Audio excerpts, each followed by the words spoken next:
The Bible is not just a spiritual guide, but also a unique book filled with warnings and lessons, ranging from the natural to those that come from the supernatural world. On every page, there are creatures that appear with deep symbolism, serving as reminders to humanity about sin, moral shortcomings, and traps that should be avoided. In this video, we will show you the 15 creatures mentioned in the Bible, creatures that serve as warnings to us. But before we start, if you are new to our channel, please don't forget to subscribe so you can always stay updated with videos like this.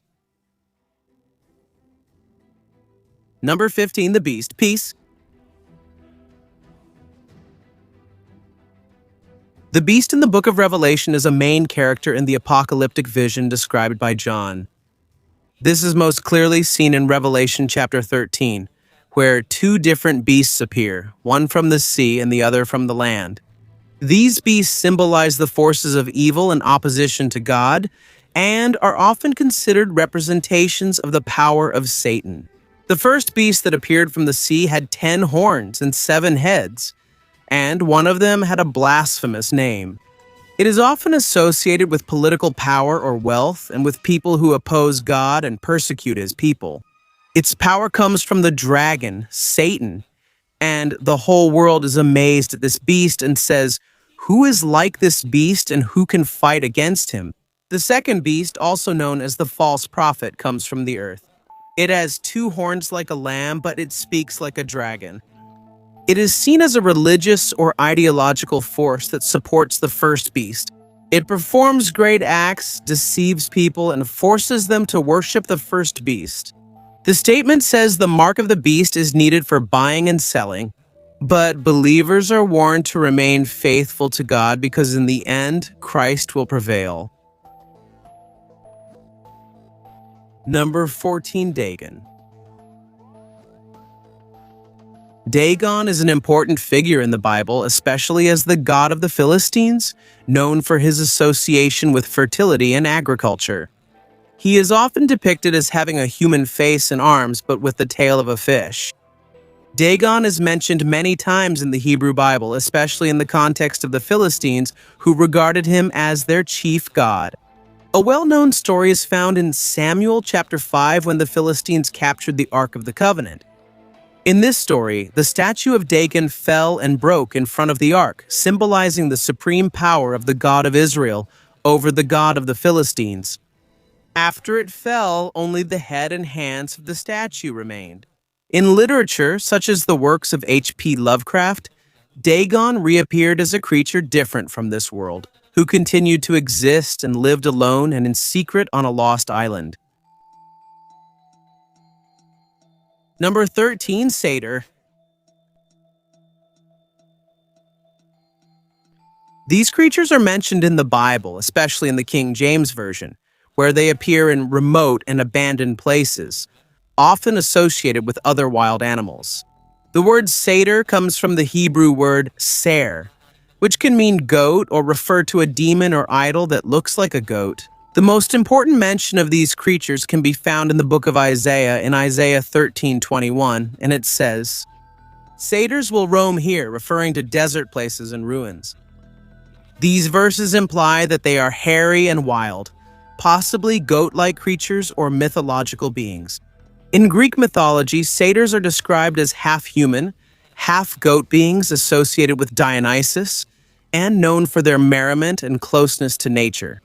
Over time, the interpretation of these creatures in the Bible has broadened. Some have associated them with the Greek satyrs, but in the Bible, they are often regarded as demons or spirits that dwell in abandoned places, symbolizing chaos and the downfall of civilization.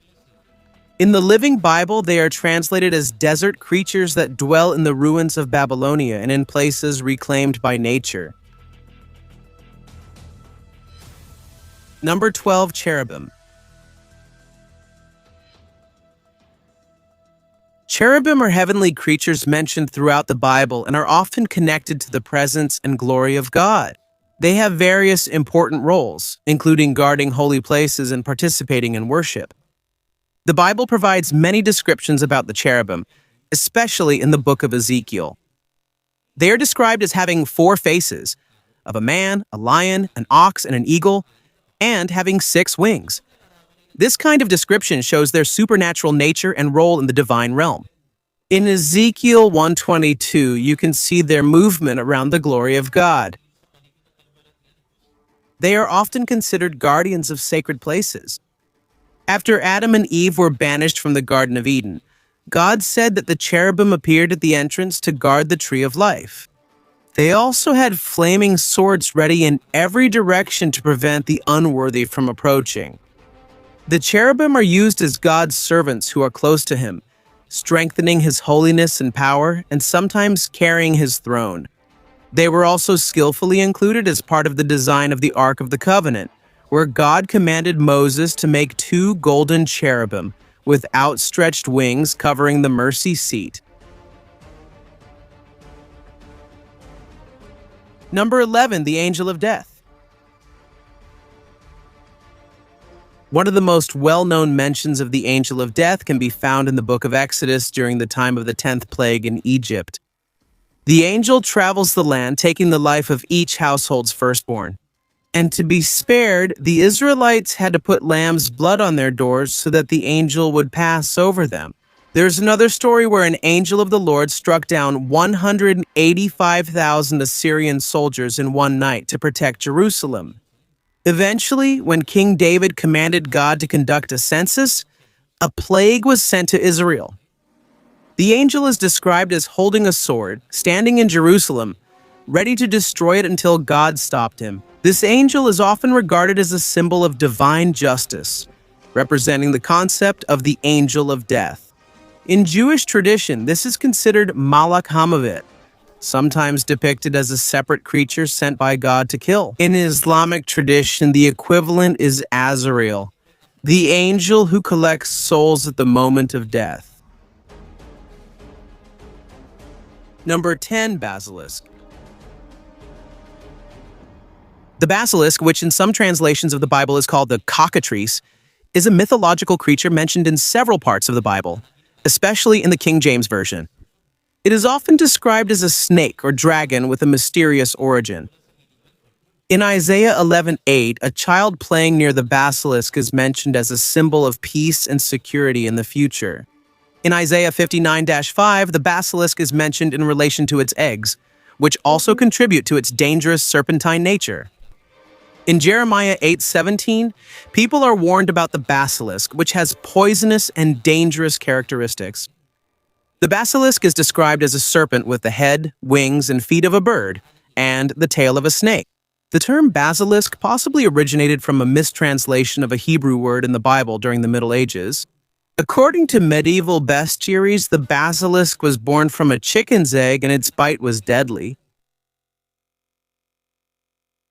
Number 9, unicorns. The unicorn appeared in the King James Version of the Bible as a translation of the Hebrew word reem. It refers to a large animal with a horn, like an ox or a wild ox. The mention of the unicorn has been the subject of much discussion among scholars.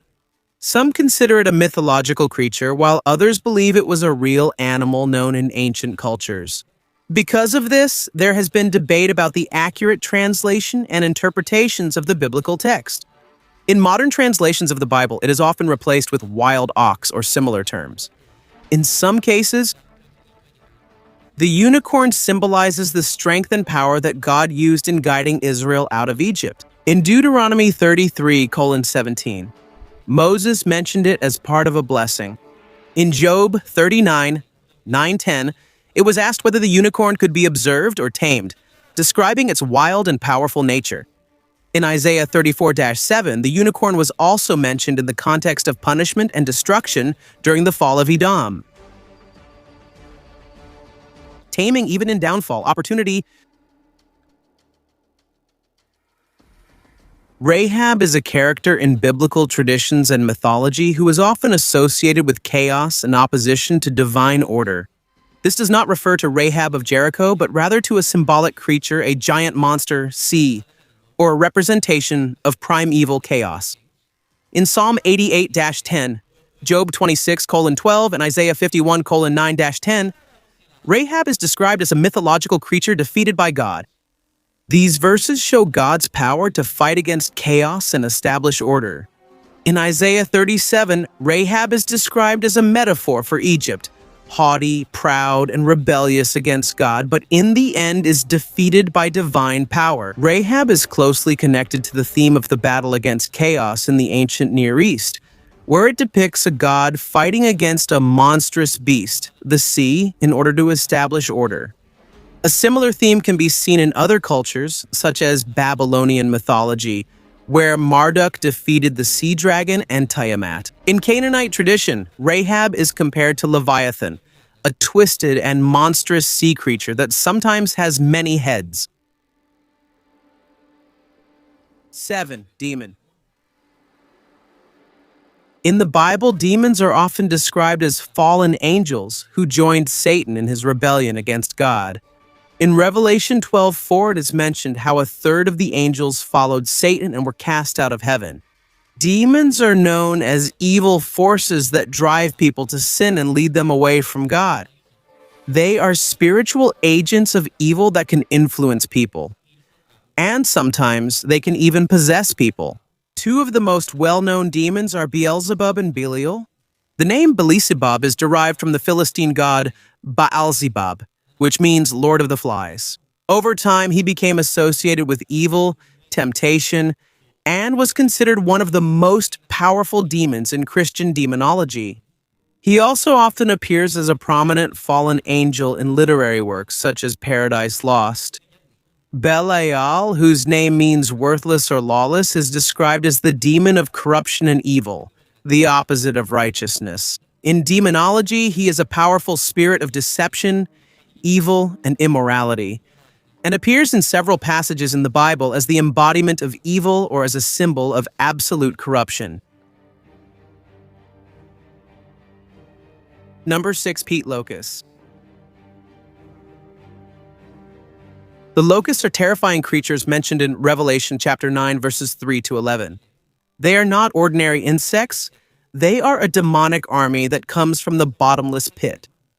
They are described as half grasshopper with a sharp tail like a scorpion, and have the ability to torment people for 5 months. It is also said that their monstrous form includes armor like in battle, a human face, long hair, and teeth like a lion. Their purpose is to torment those who do not have the seal of God on their foreheads. They are led by a king who is guided by the angel of the abyss called Abaddon in Hebrew and Apollyon in Greek, both of which mean the destroyer. The locusts symbolize God's judgment and will unleash supernatural chaos at the end of times. Number 5. Seraphim. The seraphim are heavenly creatures considered the highest order of angels in Judeo-Christian tradition. Their name comes from the Hebrew word meaning the burning ones, reflecting their fiery nature and association with the divine purity and holiness of God. The most well-known description of the seraphim in the Bible can be found in the book of Isaiah, where they are described as creatures with 6 wings surrounding the throne of God. The seraphim are always active in worship, praising God and serving as instruments of holiness and purification. 2 of their wings are used to cover their faces, 2 to cover their feet, and 2 for flying. The seraphim are considered guardians of God's holiness, and they stand directly in His presence, showing their closeness to the divine. Beyond the ceremony of worship, they are also involved in the purification of humans as seen in the vision of Isaiah, where one of them touched the person's lips with a burning coal to purify them.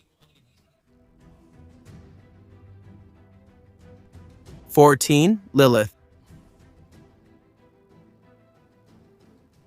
Lilith is an alluring character with roots in ancient mythology, especially in Mesopotamian folklore. She's often depicted as a demon or night spirit, and her origins can be traced back to Babylonian texts associated with darkness and the supernatural world. The name Lilith possibly comes from the Sumerian word Lilitu, which means night or night owl. In various legends, Lilith is described as a seductive creature of the night who flies in the darkness. Darkness, luring men and becoming dangerous to pregnant women and infants.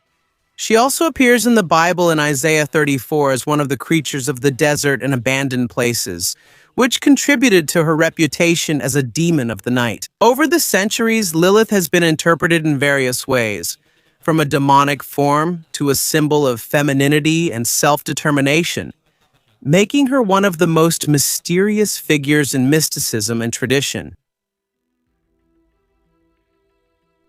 Number 3. Azazel. Azazel is a demonic figure associated with a wild desert and with history, and there are many debates and different interpretations about his identity. In Leviticus 16 verses 8 to 10, Azazel appears in the context of the Day of Atonement. In this ceremony, 2 goats are chosen.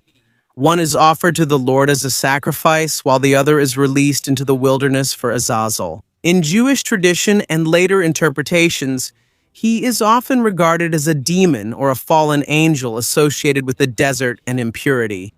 The desert symbolizes chaos and distance from holy order, and Azazel is considered to represent impurity. The goat released to him carried the sins of the people into that desolate place. Eventually, Azazel was described in Jewish writings as a rebellious and fallen angel who brought sin to humanity and ruled over the wild and uninhabited places. The ritual of the scapegoat was symbolic, transferring the sins of the people to this demonic creature in order to separate sin and show the community that evil had been transferred to a separate force. Number 2. Ophanim. The Ophanim are a unique class of angels found in biblical and extra-biblical texts. They are best known from the visions of the prophet Ezekiel, where they were described as part of the divine chariot, also known as the Merkabah.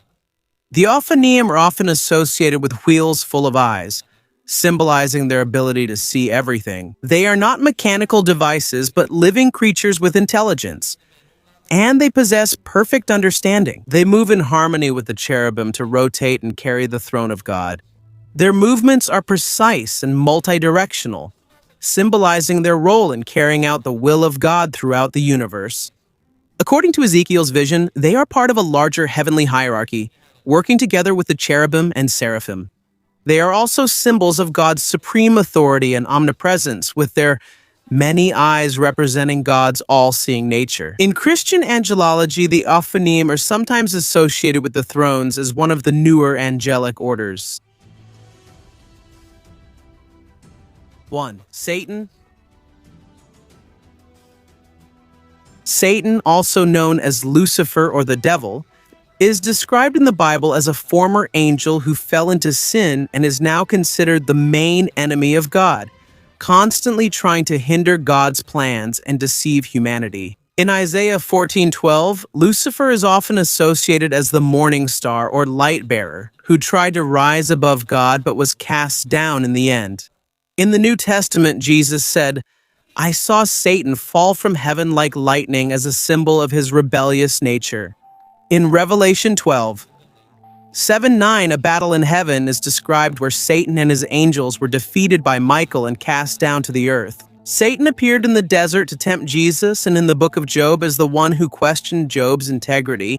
In Revelation, he is described as a deceiver and the leader of the cosmic rebellion. And although he was eventually thrown into the lake of fire, he continues to tempt and deceive humanity under his reign in hell.